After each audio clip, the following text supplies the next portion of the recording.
안녕하세요. 관심 종목에서 심택을 찾았습니다. 초록선을 타고 우상향하고 있습니다. 우상향 추세를 탄 것으로 보이죠.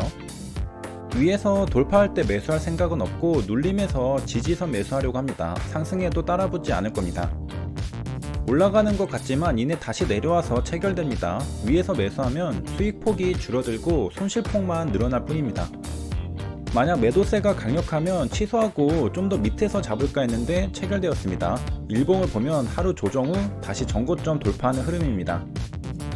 1분봉 차트를 넓게 펼쳐보면 전날 장 초반에 언덕을 만들고 횡보하면서 조정을 거치고 오늘 우상향 추세를 타면서 다시 상승세를 이어가려는 모습이죠.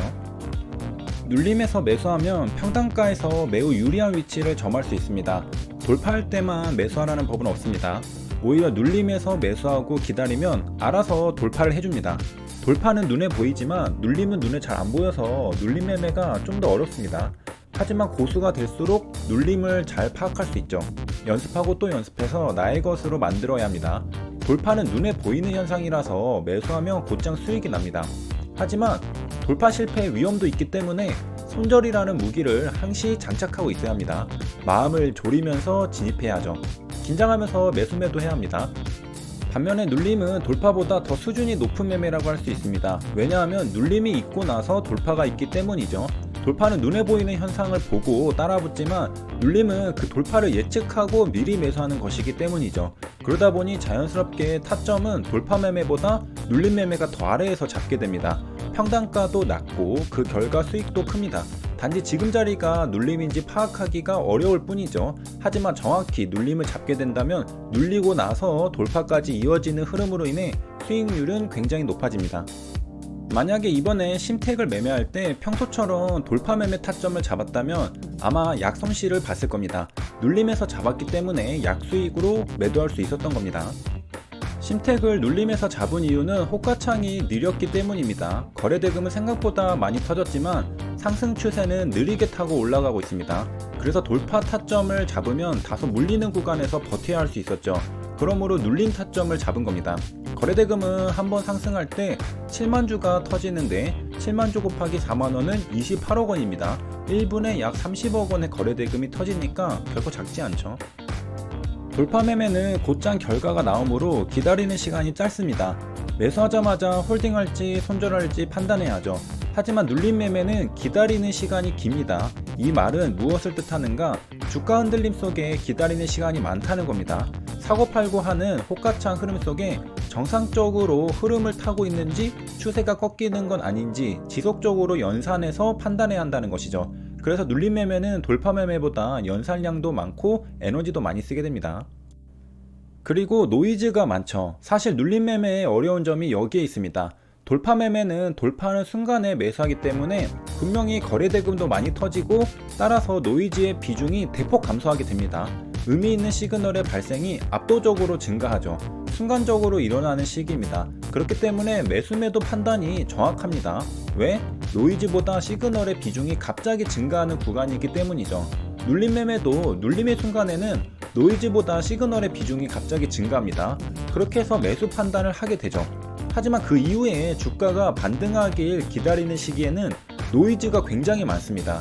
그래서 눌림 매매는 매수하고 나서 버티기가 힘든 겁니다. 그리고 이 노이즈를 연산하고 있어야 하니 얼마나 피곤한지 알 수 있죠. 갑자기 던지는 매도세가 출현하기 때문에 곧장 매도합니다. 심택은 이렇게 눌림 매매를 진행해서 틱대기를 했습니다. 만약 지속적으로 우상향 추세를 탔다면 더 큰 수익을 볼 수 있었을 텐데 아쉽긴 해도 수익인 게 다행입니다. 만약 돌파 매매했다면 손실이었을 겁니다. 수익률은 0.38%인데 이렇게 작은 수익이라도 감사하게 쌓아가야 합니다. 그래야 나중에 폭탄을 맞을 때도 커버할 수 있습니다. 계좌 잔고가 탄탄하게 확보되어 있어야 합니다. 식량을 창고에 쌓아두어야 기근이 발생했을 때 버틸 수 있죠. 식량은 돈을 말합니다. 돈을 꾸준히 벌면서 차곡차곡 쌓아놔야 한다는 겁니다. 심택 매매에서 얻을 수 있는 교훈은 한 가지입니다. 돌파 매매보다 눌림 매매를 잘해야 한다. 돌파 매매였다면 손실이었겠지만 눌림 매매에서 수익을 낼 수 있었습니다. 다행히 단기 고점에서 매도할 수 있었는데요. 그 다음 저점에서 다시 눌리고 전고점 돌파해서 상승합니다. 이걸 못 먹었다고 아쉬워서 돌파 타점으로 따라붙어야 할까요? 그럴 필요는 없습니다. 이후 주가는 다시 흘러 내려옵니다. 돌파 매매로 따라붙었다면 손실을 봤을 겁니다. 뒤에 매매를 안 하는 게 오히려 낫습니다. 그리고 1분봉 차트를 확대해서 보면 매매를 안 하는 게 확실히 나았다는 걸 알 수 있죠. 추세가 꺾여서 우하향합니다. 그래서 심택 매매는 이 정도에서 마무리한 게 베스트였습니다.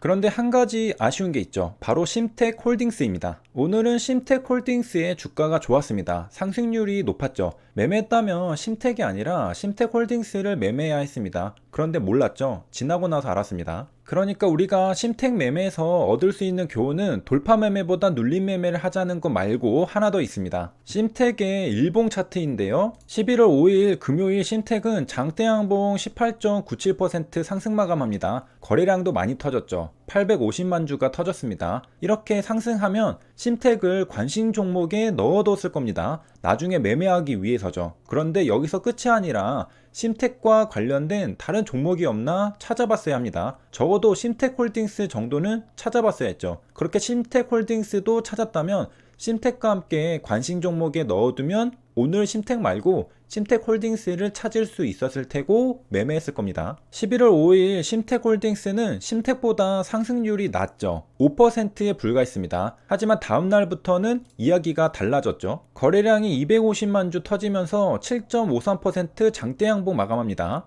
그리고 오늘은 1700만 주가 터지면서 19% 장대양봉 마감했습니다. 심택보다 높은 상승률을 보여주죠. 오늘 장초반 심택홀딩스의 모습이었는데요. 사실 아침에는 거래하기 힘들었을 겁니다. 거래량이 별로 없기 때문이죠. 차트도 거래량이 없는 차트 모습입니다. 그렇다고 여기 상승할 때 따라붙으면 위험합니다. 이렇게 공포의 폭포수를 맞을 수 있기 때문이죠. 고점에서 매수하고 저점에서 매도할 수 있는데요. 또 여기가 저점입니다. 그러니까 고점 매수, 저점 매도하고 다시 전고점을 돌파하는 심택홀딩스의 모습을 보면 화가 날 수도 있는 흐름이죠. 앞전에는 거래량이 별로 없기 때문에 심택홀딩스를 매매할 수 없습니다. 그리고 눈에 들어오지도 않았을 겁니다. 그런데 이 흐름을 보고 나면 이제 눈여겨봐야 합니다. 거래량이 터지기 시작하는 순간부터죠.